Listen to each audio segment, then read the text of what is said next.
one another with Assalamu alaikum, peace be upon you. Every encounter begins with a blessing of peace.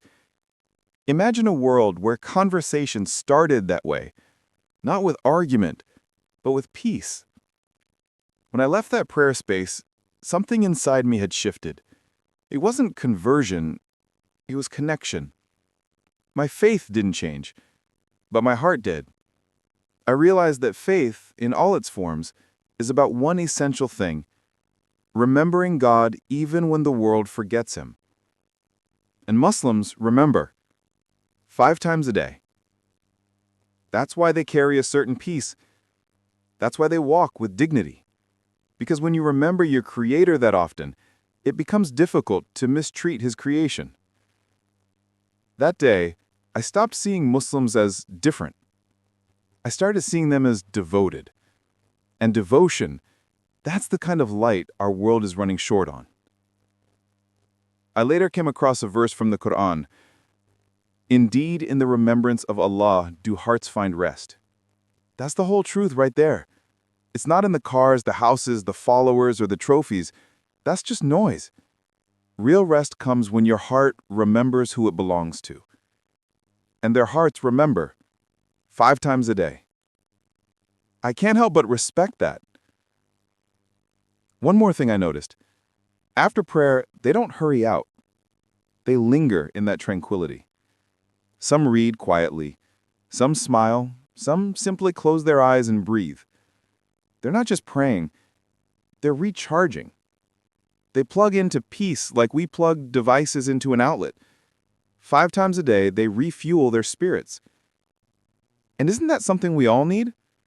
Time away from the noise, moments where we stop trying to be somebody and just be.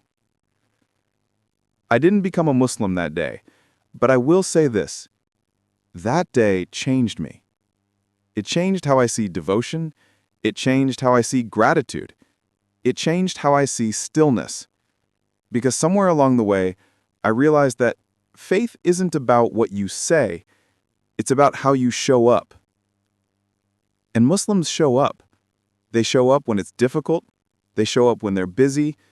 They show up even when the world misunderstands them, because to them, the world isn't the master.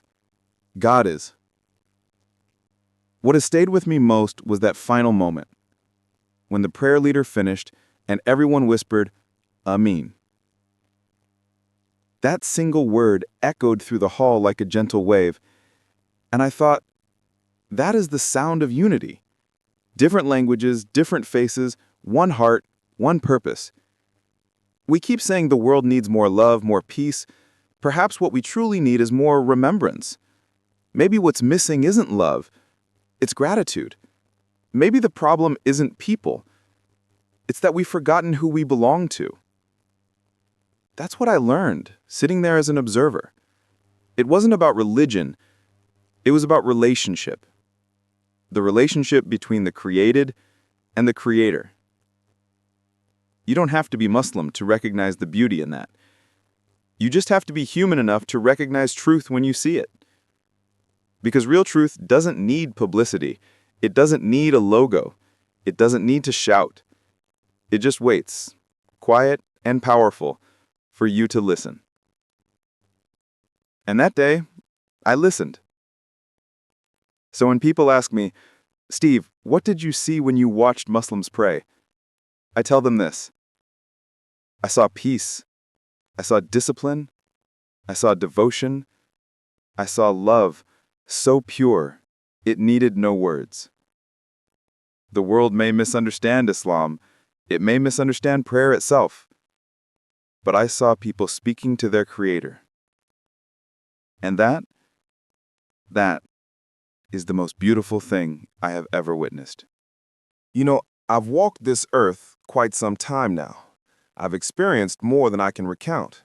Celebrity, wealth, defeat, sorrow, moments of grace. I've performed before massive audiences, and I've knelt in solitude in total darkness. Yet there's one particular memory I hold on to, one I know I'll carry for the rest of my days. I recall standing quietly in an unremarkable part of the world, simply observing a group of Muslims engage in their prayer. Let me be clear. I've witnessed prayer before. I was raised in the church. I've seen preachers get swept up by the Spirit, witnessed tears of repentance, watched hands reach skyward with choirs filling the air. It was powerful, emotional, and alive. But this was unlike anything I'd encountered before. There was no music, no stage lighting, no congregation cheering them on, no cameras, no noise, just a single line of men standing shoulder to shoulder, aligned like brothers in a silent formation. When the call to prayer echoed out, something shifted in the air. That voice, unamplified yet resonant, drifted through the space. You didn't need to know the language to understand its weight. It wasn't merely an announcement, it was an invitation to tranquility. And I found myself wondering, what kind of commitment leads someone to pause everything they're doing, not once, but 5 separate times each day, solely to bow before their Creator? They all turned in one direction, toward Mecca. In perfect unison, as if moved by a single heartbeat, they raised their hands, then lowered them. They bowed at the waist, and then, this is what stayed with me, they descended to the floor, placing their foreheads gently against the ground.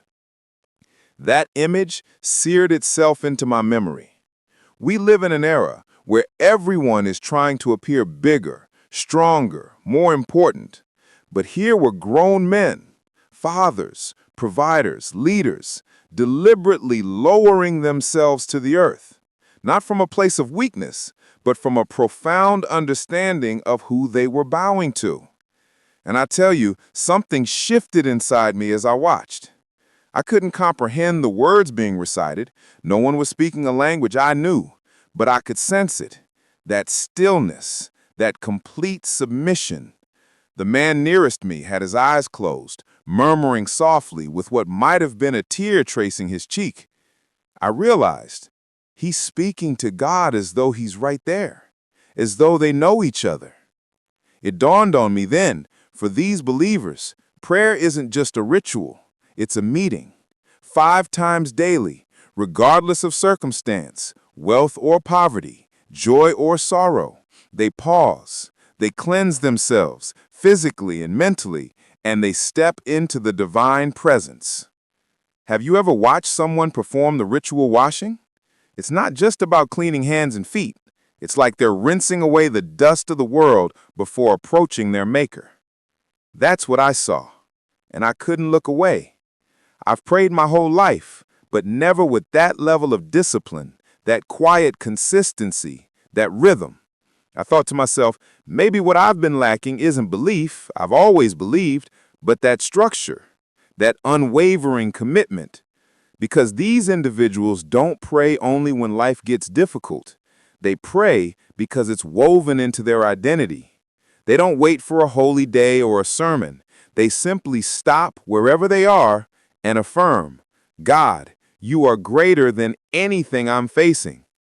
And that, my friends, is powerful. When you see a man bowing with his face to the floor while the world hustles around him, you realize he's the one who is truly free.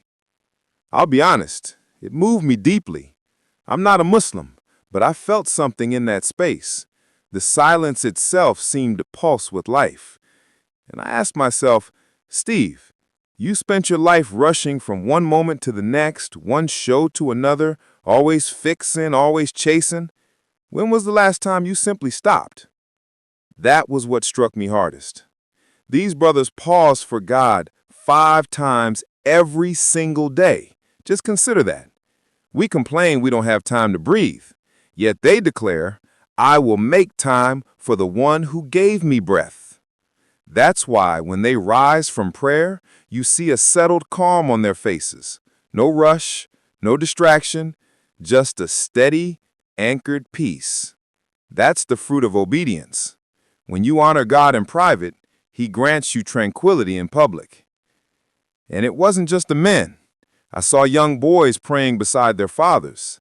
I saw women in quiet reverence, whispering verses so softly you could feel the devotion in their voices. This was a community at worship, not for show, not as performance, but as lived faith. It struck me, this is how you raise generations who remember who they are. A child who sees his father bow before God learns humility from the beginning. That's a home where thankfulness isn't just talked about, it's demonstrated. After that day, the feeling lingered. It stayed with me back home. It accompanied me on stage. It was there when I lay down at night. I began to wonder, what if each of us, regardless of faith, carved out a few moments each day to simply stop, to bow in our own way, to reflect, to give thanks? Wouldn't the world become gentler? Wouldn't we become kinder? Because when you witness Muslims pray, you realize this isn't about one religion against another. It's about remembrance. It's about humility. It's about never forgetting to whom you belong. That sound, the call to prayer, kept echoing in my mind. I've heard music from every corner of the globe. I've stood beside gospel choirs that could shake a building's foundation. But that call at sunset wasn't entertainment. It was an invitation to peace. When that sound fills the air, everything else seems to shrink. The traffic, the noise, your worries, it all fades into the background. And in that clarity, I understood something new. Muslims don't pray because life is easy. They pray precisely because it is not. That realization hit me hard. I faced my own storms. I've lost opportunities, loved ones, made mistakes that could fill volumes. And when you've been in those depths, when you've wept until your chest aches, you start searching for something authentic. And that day, watching them pray, I thought, this is authentic. There was no audience, no applause, no performance. It was just them and their Lord. When I watched them enter sujud, that posture where the forehead meets the ground, I was rooted in place. I remember thinking, that is the highest act a human can perform, to willingly go that low. Our world teaches us that strength means never bending, never yielding, never showing vulnerability. But that's an illusion. True strength, the kind I witnessed that day, flows from humility, from the courage to say, I am not in control, but I trust the one who is. Watching those brothers bow together, I saw courage. It takes bravery to surrender, to say, God, I am yours. They moved as one. No one trying to stand out, no hierarchy. It reminded me of a truth I'd neglected. Faith isn't about ego. It's about unity. In that moment, rich or poor, educated or not, everyone was the same height, forehead to the floor. That is profoundly beautiful. After the prayer concluded, they sat back calmly, whispering final supplications. Then they exchanged soft, peaceful smiles. No hurry to leave, no immediate reach for phones, just peace. I asked one brother, what is that like? What do you feel when you pray like that? He looked at me and said, Brother Steve, when my forehead touches the ground, it's the only time I don't feel small. His words settled deep within me. He continued, when I'm that low, I feel closer to heaven than when I'm standing tall. That's when I grasped it. Prayer isn't about posture. It's about proximity. It's about drawing near to the one who formed you. I started reflecting on my own life, how often I've allowed the world's noise to pull me away from gratitude. If these individuals can stop 5 times daily, what's stopping me from pausing once, just once, to breathe, to give thanks, to bow in my own way? We spend so much time hustling. We say we're grinding for success, yet we forget who granted us the ability to grind in the first place. That's what these worshipers reminded me. You don't pray only when you need something. You pray to give thanks for all you already have. That altered my view of success. I used to think it was measured by commas and a bank statement. But true success isn't accumulation, it's alignment. You can own a mansion and feel hollow. You can have a private jet and feel lost. But when your heart aligns with gratitude, when you remember the source of your blessings, that's when peace arrives. And Muslims walk in that peace. They greet one another